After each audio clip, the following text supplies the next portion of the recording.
Welcome again. Now let's begin by telling you that Chieftain of Afenifere Ayodele Adebanjo has died. The elder statesman died at the age of 96. Adebanjo died on Friday morning at his residence in Lekki, Lagos State. The family confirmed the death in a statement issued on Friday.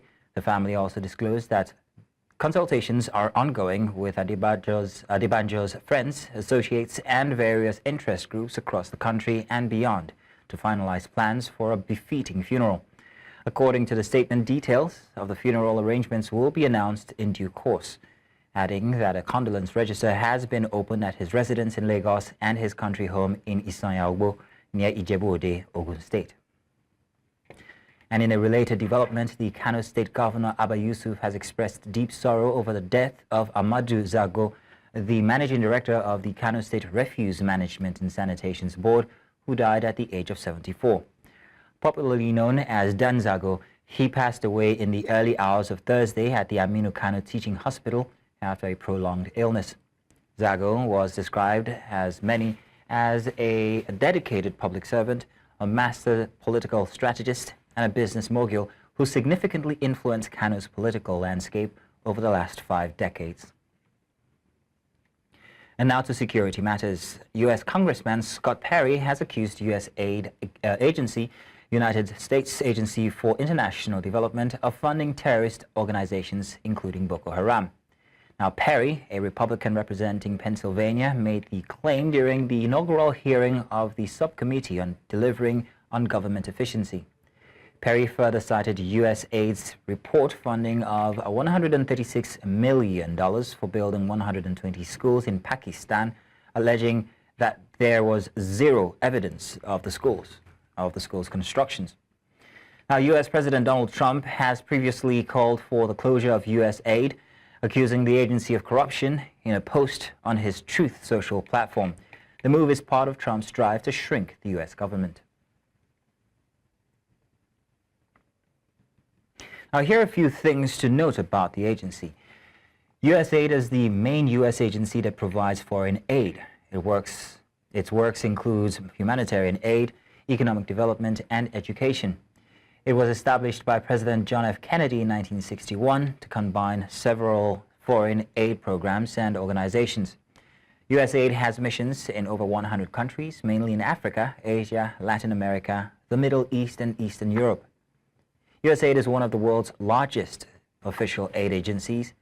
In Nigeria, USAID's work spans across agriculture, food security, democracy, human rights, governance, economic growth, trade, education, global health, water, and sanitation.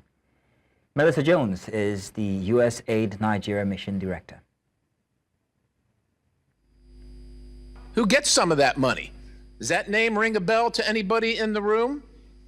Because your money, $697 million annually, plus the shipments of cash funds madrasas, ISIS, Al-Qaeda, Boko Haram, ISIS Khorasan, terrorist training camps. That's what it's funding. If you think that the program under Operation Enduring Sentinel, entitled Women's Scholarship Endowment, which receives $60 million annually, or the Young Women Lead, which gets about $5 million annually, is going to women who, by the way, if you read the Inspector General's report, is telling you that the Taliban does not allow women to speak in public. Yet somehow you're believing, and American people are supposed to believe, that this money is going for the betterment of the women in Afghanistan. It is not. You are funding terrorism, and it's coming through USAID. And it's not just Afghanistan, because Pakistan's right next door. USAID spent $840 million in the last 20 years on Pakistan's education-related program. It includes $136 million to build 120 schools, of which there is zero evidence that any of them were built.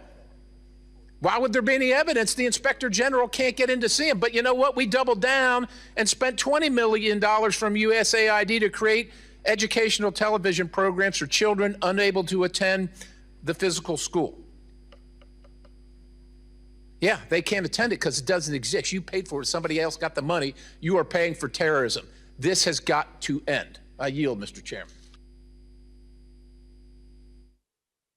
The Department of State Service, DSS, says communities play a crucial role in securing themselves against criminal elements, adding that they must serve as the first line of defense. It specifically stated that it was impossible for all the security agencies to protect all Nigerians across nooks and crannies of the country.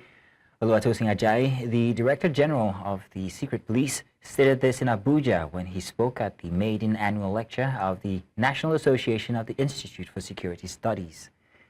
The lecture had top echelons from the military, police and other paramilitary agencies in attendance.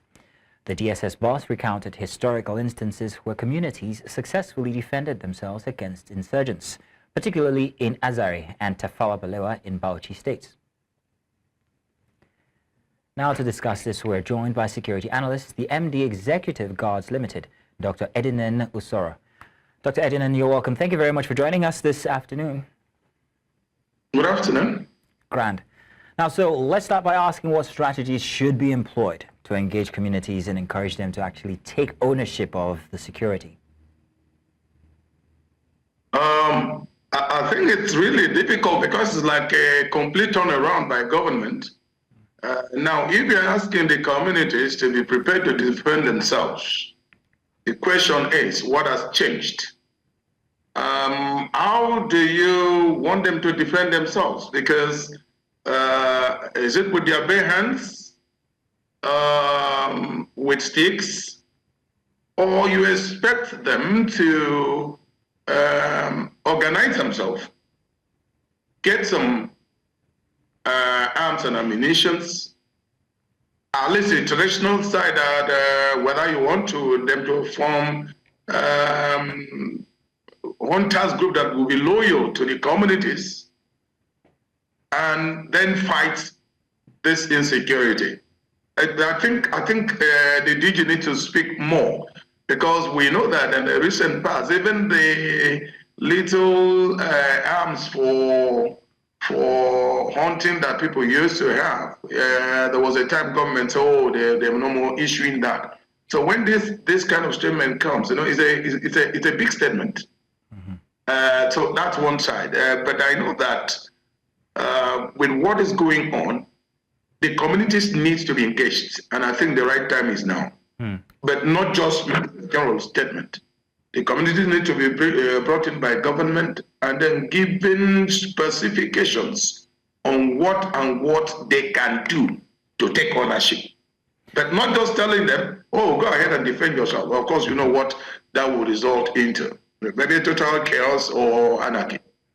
Total chaos or anarchy. I think I understand what you're trying to say here regarding the hopelessness of the situation, or at least the seeming hopelessness of the situation. But this leaves traditional leaders or community leaders in a certain kind of position. So what are they expecting these community or traditional leaders to do in order to mobilize the community to defend themselves?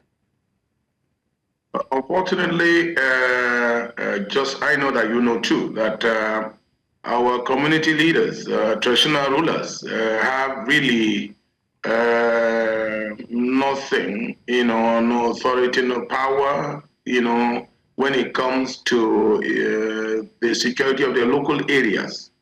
But like I said, it's time for government to engage people at the community levels. So the community leaders could actually be in the forefront. For instance, if you're going to get people to guard the entrances to a village, for instance, the community leaders or the village head, the village council members need to know who and who are going to be involved. And of course, they should have the rules of engagement.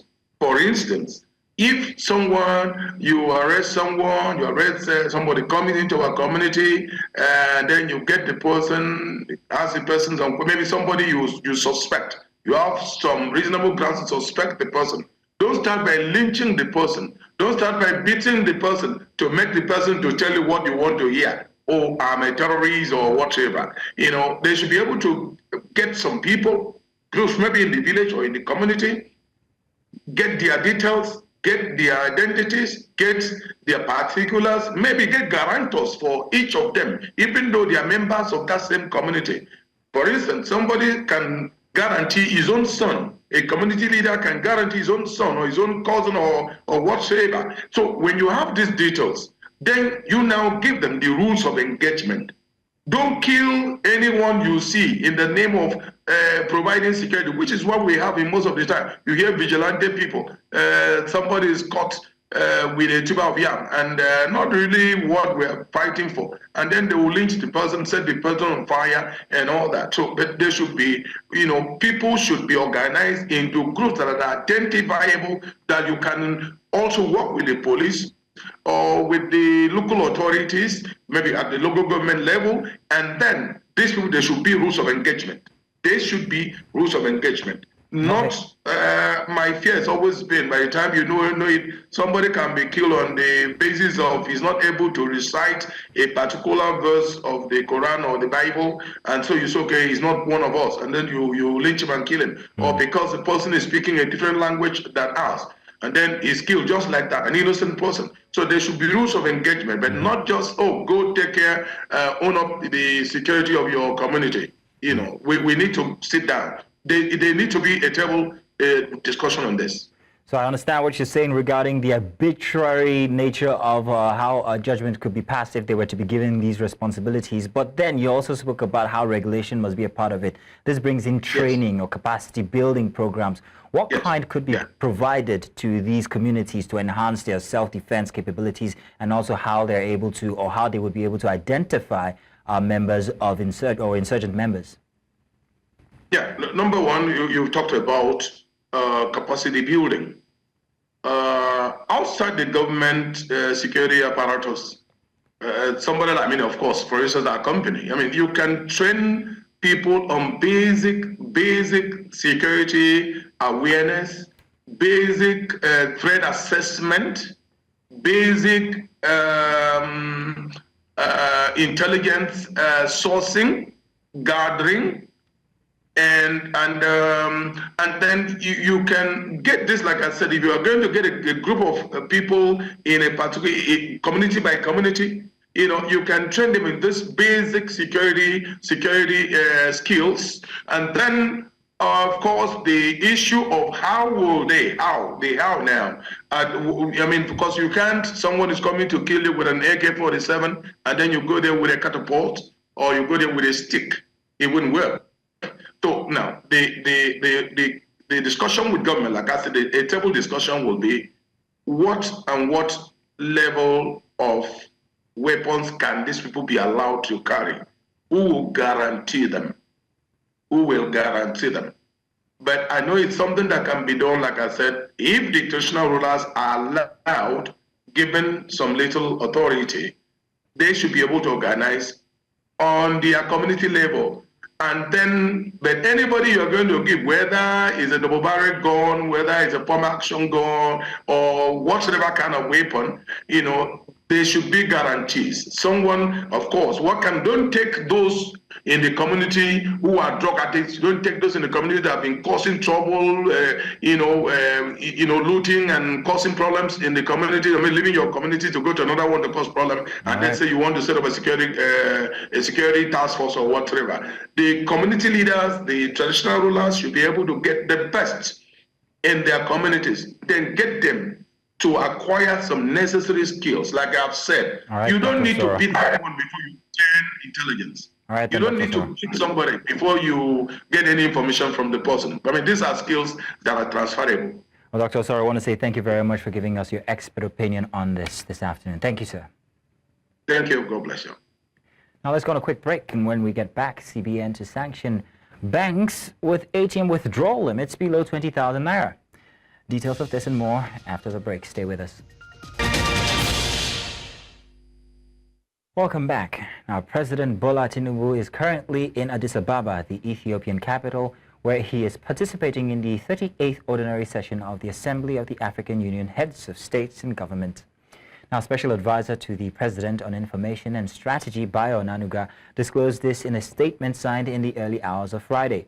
He said the president arrived Ethiopia early in the day and was received at the airport by the Ethiopian Deputy Chief of Protocol, Eshetu Legis. The Minister of Foreign Affairs, Yusuf Tukar, and the Charge d'Affaires of the Nigerian Embassy in Ethiopia, Nasir Aminu, This year's AU Summit, slated for February 14th to 18th, 2025, focuses on a reparatory justice and racial healing among member states. To a bit of business now, the Central Bank of Nigeria, the CBN, has threatened to sanction banks that limit automated teller machines, that's ATMs, withdrawals to less than 20,000 naira per transaction. The Apex Bank disclosed this in a document addressing concerns over the reviewed fees of ATM withdrawals. Recall that CBN on Tuesday increased ATM transaction withdrawals fees, saying from March 1st, bank customers will pay 100 naira charge for every 20,000 naira withdrawn from the on-site ATM of other banks. The CBN, in a circular to banks and other financial institutions, the CBN and ATM transactions fees on. Now, to help us put this into perspective, we are joined by business and public policy analyst Kenneth Ikenwa. So, Kenneth, you're welcome. Thank you very much for joining us this afternoon. Thanks for having me on. As the expert, I would like to ask what the key objectives of the CBN's policy on ATM withdrawals limits and how will success be measured? All right, let me go straight to the point. There's a document that exists within the financial circles. It's called the Nigerian Financial Inclusion Strategy 3.0. We'll see that from some of the outcomes and the fallouts before we embarked on the 2023 elections, the move to change the currency and the redesign currency, Nigerians became very cash-strapped, and there was not enough cash in circulation in the economy. Now that replaced the roles of banks as intermediaries, transaction intermediaries, and created new payment service banks, new digital banks, and new banking agents, which popularly we now call POS agents. But the ultimate goal was just to ensure that people get included in the ever-evolving and ever-growing financial ecosystem in the country, which was actually tagging along with the global trends. So as of 2024, there has been some mileage, there's been some traction. At least financial non-exclusion has been reduced about 25 to 26%, meaning that the goal to get there for 95% financial inclusiveness in Nigeria is right on target. But it's important, going by what the CBN has just done a little under 2-3 days ago, to state categorically that a financial inclusion or access to finance does not necessarily translate to the same thing as access to cash.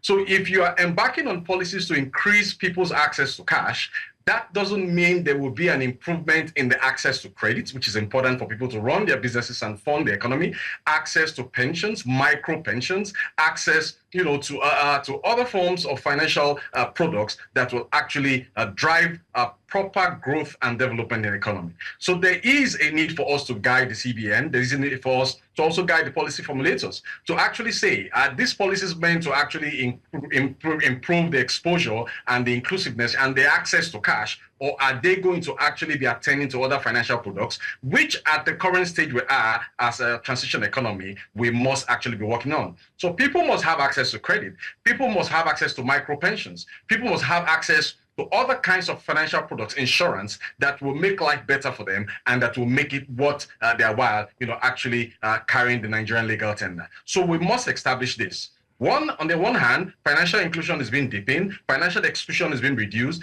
but the access to finance must be spotlighted as against the access to cash. And I hope that all pegs and all irons will be in the fire to ensure that we streamline this and get this right for Absolutely. The benefit of the growth and the development of the Nigerian people. It's all of our duties, but let's think economy now. Let's think inflation. Let's think employment. Let's think economic growth. What is the expected impact of the increase in ATM withdrawals on these factors that I've just mentioned? All right, let's be quite academic on this subject matter. Who and what segment of the Nigerian economy and the Nigerian people will this actually benefit and beneficiate the most? We're talking about a group of people, a segment, a sector in the Nigerian economy that we refer to as the informal economy. Now, the statistics, let's play with some data here. The statistics says, all right, accurate or inaccurate, but at least around some center of certainty, that in the Nigerian economy, the size of the Nigerian economy, the informal sector actually maintains a space of about 78 to 83% of the Nigerian economy. And that same, about 50 to 58% of the Nigerian economy, that same organized sector, the informal sector, also employs 83% of the Nigerian workforce, leaving about 20 to 17% to be employed by the Nigerian organized workforce. That tells you the importance of the Nigerian informal sector. So who are these people? These are small businesses. These are micro businesses. These are people that do not have formal work, but are productively engaged in some form of commercial economic activities that helps them to earn a living every other day. So the real target will be that those in the informal sector who need this petty cash to run this and run that, to buy this and buy that, to recapitalize their businesses, between 20,000, 50,000 can easily have access to that. But my problem is, and you must have also observed this, as just as many Nigerians have observed this, is that people are not having access to cash as they ought to.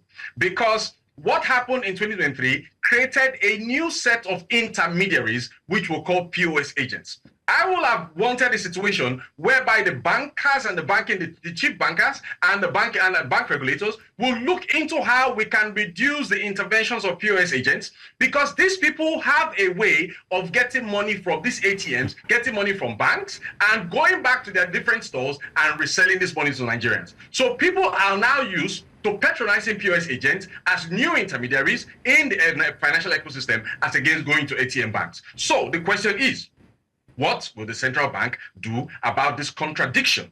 So if we start talking about inflation, the issue of inflation, if there's more access to cash and more liquidity, as long as it is limited within the circle of that informal space of the economy, no, there won't be any problem, because those people actually need the money to do for their working capital and to run their petty businesses. But the real issue is, if those people don't have access to the money and they have to go and start getting money from resellers, that is where the problem keeps coming in. That could have a negative bite on the economy, a negative contraction on the economy, and then people will not be as productive as they ought to be. So too will businesses not be, as well as households not having access to that income, to those cash. That means they will not be able to get as much as they want to get, and that slows down the economy.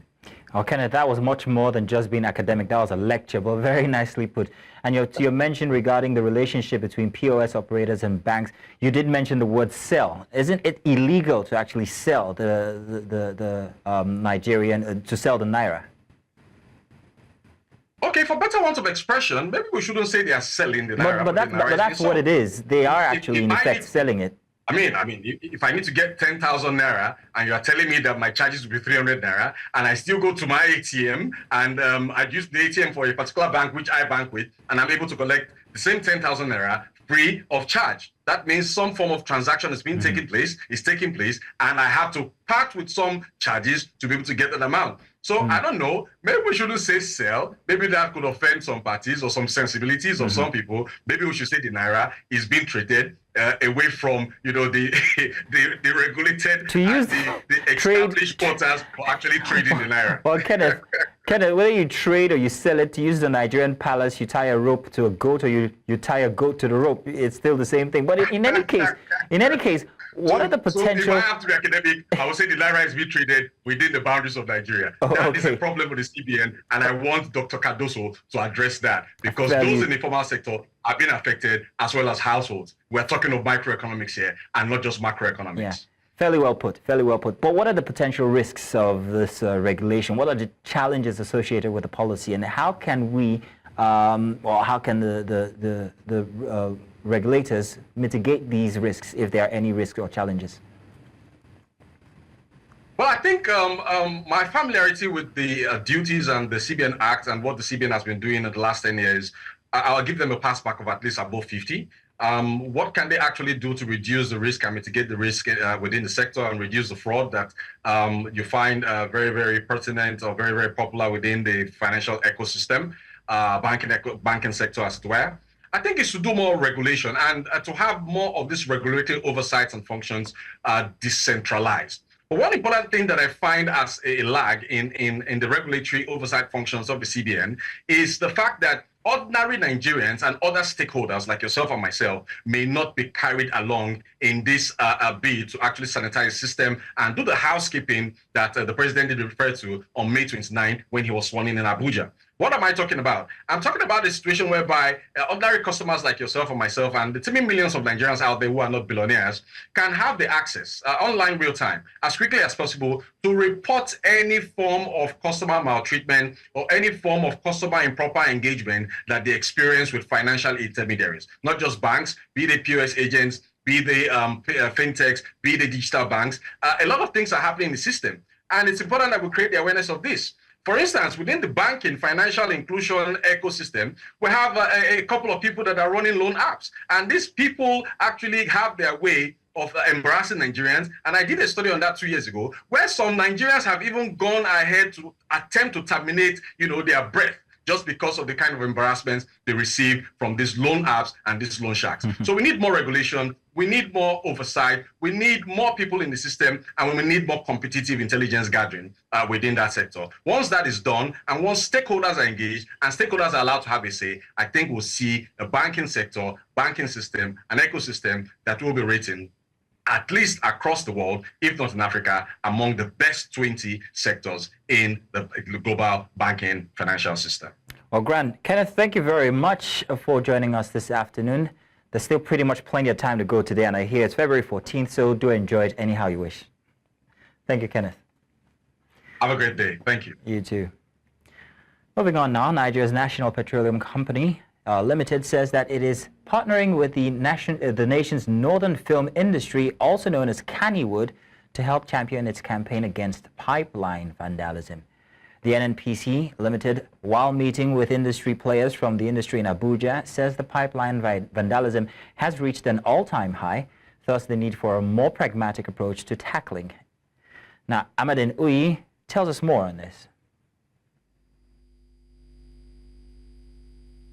Kannywood, an informal name for the Hausa language cinema, is the film industry of northern Nigeria with its headquarters based in Kano State.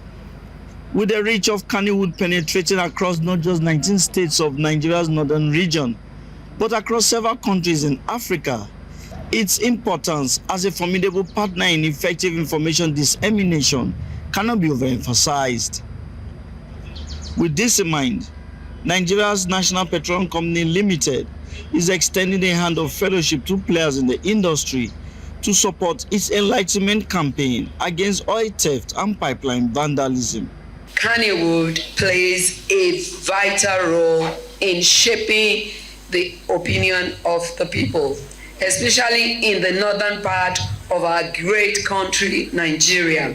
The NNPC Limited belongs to all Nigerians, as you are aware, including members of the Kannywood.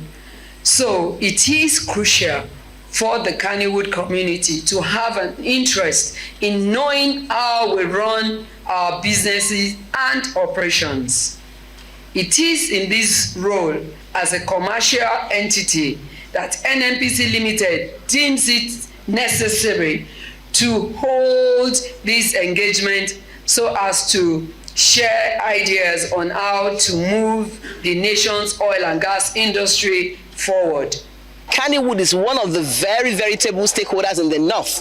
They're in the entertainment industry and they have a lot of followership. So for whatever you do, Kannywood is one of the key things when you want to reach the northern, the three geopolitical zones in the North. The NNPC Limited says challenges affecting oil infrastructure has reached an all-time high. As of today, we discovered over 6,000 illegal connections on our major pipeline system. Each of these illegal connections is stealing crude oil.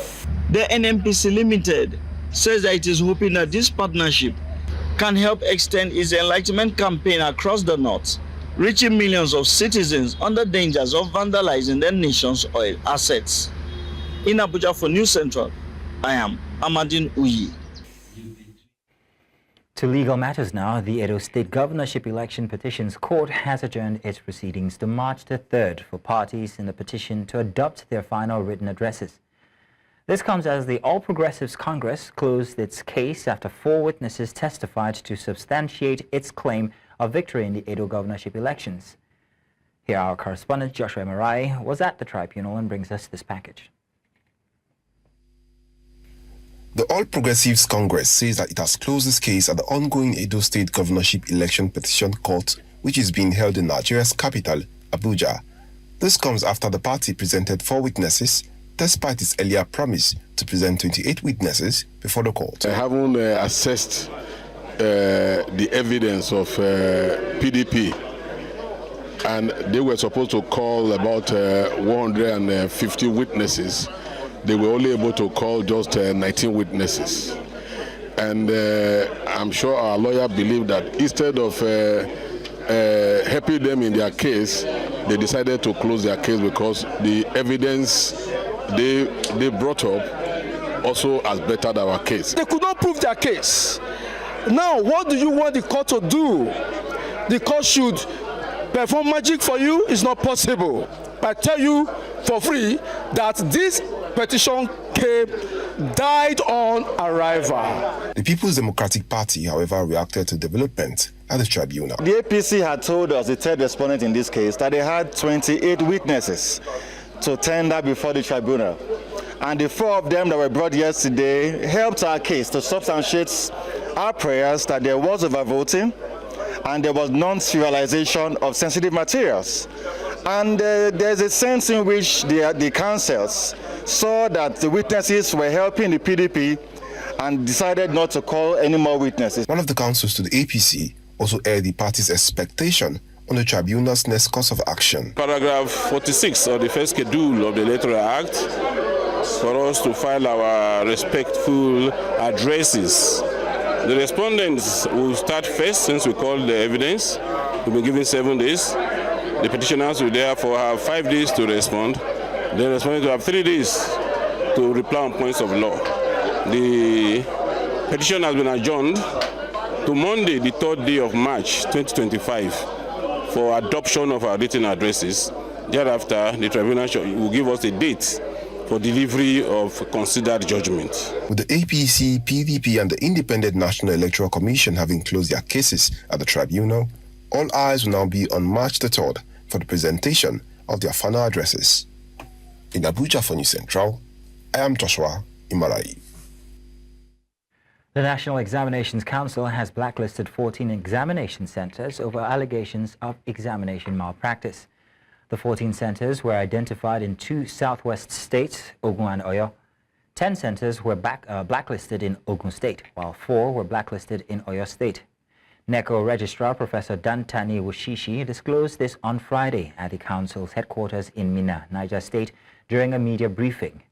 Wushishi also announced the release of the 2024 Senior School Certificate Examinations results held on Friday, February 14, 2024. Welcome back. Now, Senegal's government has announced it may take legal actions against those responsible for mismanaging the country's public finance under former President Macky Sall. An audit report revealed serious breaches, including forgery, misappropriation of public funds, and money laundering. The report also found discrepancies in public debt stock and shortcomings in bank deposit management. Justice Minister Ousmane Dieng promised a full investigation, stating that former ministers and directors could be implicated. The International Monetary Fund has welcomed the audit report, citing Senegal's commitment to transparency. The IMF had suspended its aid program in Senegal pending the validation of the audit report. The audit report's findings have sparked a heated response from Sall's former ruling party, which has denied any wrongdoing.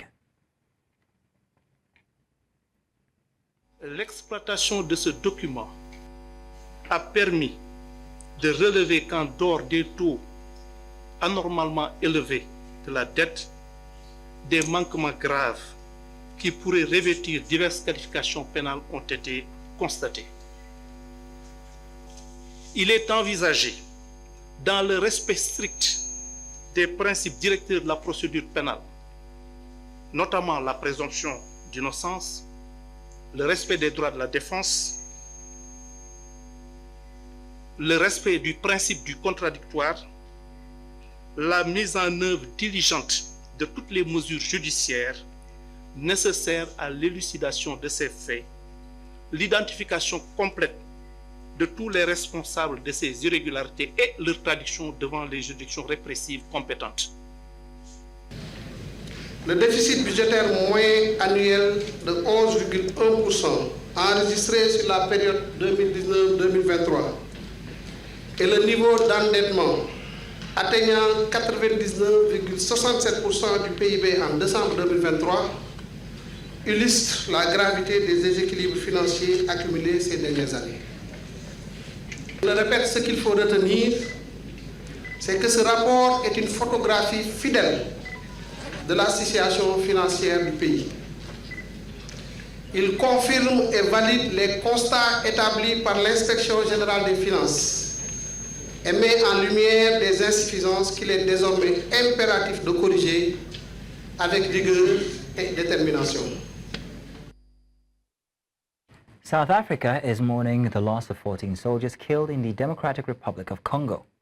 President Cyril Ramaphosa offered his deepest sympathy at a memorial service held at Swakop's Air Force Base in Centurion, attended by members of the armed forces and families of the fallen soldiers. The soldiers were part of a Southern African Development Community peacekeeping mission deployed to stabilize the region. Their remains were transported to a United Nations base in Uganda before arriving in South Africa on Wednesday night. Ramaphosa described the deaths as a tragic and devastating loss and ordered national flags to be flown at half-mast for a week.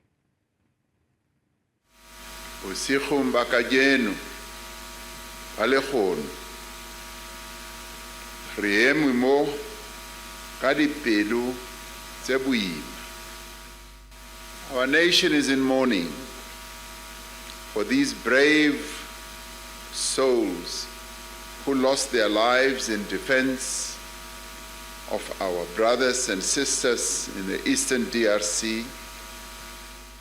On behalf of the people of the Republic of South Africa, I offer my profound and deepest sympathies to the families of our fallen soldiers.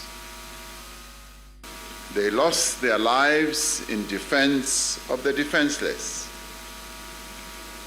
Yes, our fellow Africans, even if they may sound like they are in faraway countries, they are still Africans. To you, my family, and the entire DoD family, your sorrow and grief is shared by a nation. They recognize and understand that yours is a noble task, a task that none would stand.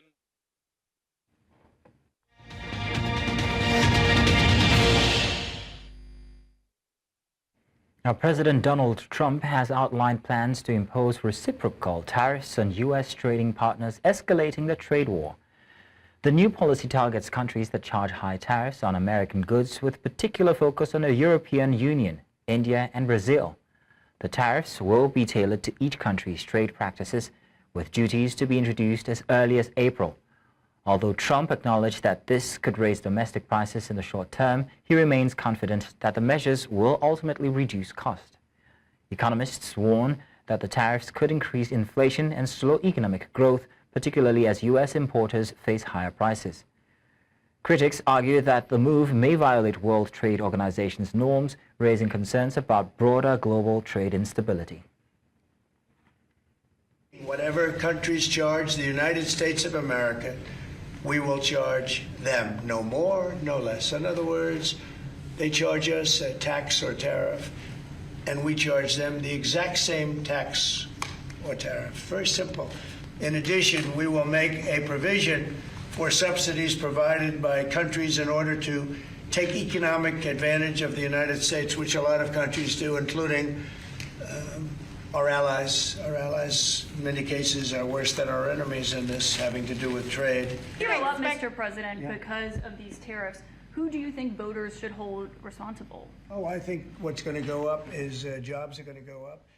Prices could go up somewhat short term, but prices will also go down. Now business. Nigerian lawmakers have approved a 2025 budget of 54.99 trillion naira, surpassing President Bola Tinubu's proposal.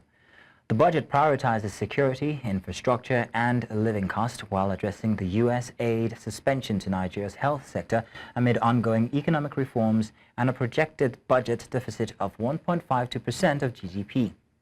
Johnson Chukwu, CEO, Cowrie Asset Management Limited, head Fixed Income and Forex, Chapel Hill, Denham, shared his insights as to whether we have the right mechanism to ensure that we make appropriate use of the increased budget. If you want to have the elections on the ballpark figures, you will be you'll be speaking from an uninformed position.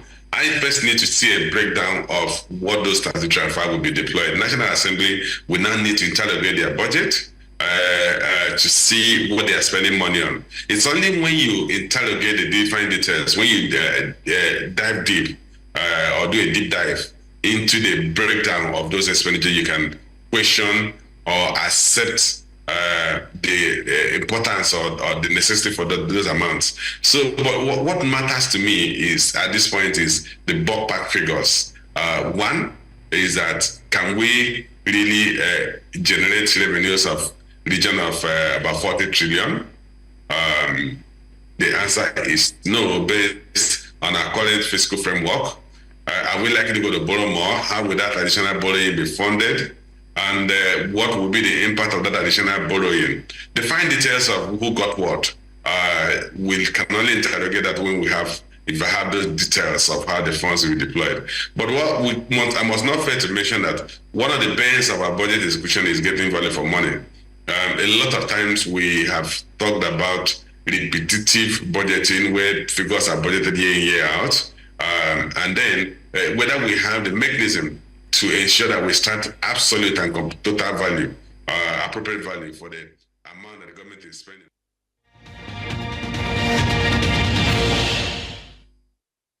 Sports now. The Connecticut Suns have signed Nigerian basketball star Amy Okonkwo on a training camp contract ahead of the 2025 WNBA season.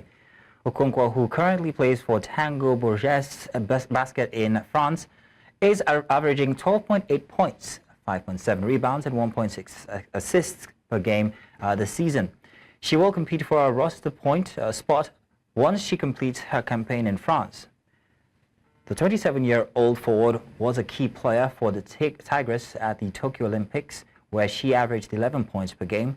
The Connecticut Sun will tip off their 2025 WNBA regular season at home on May 18th against the Washington Mystics.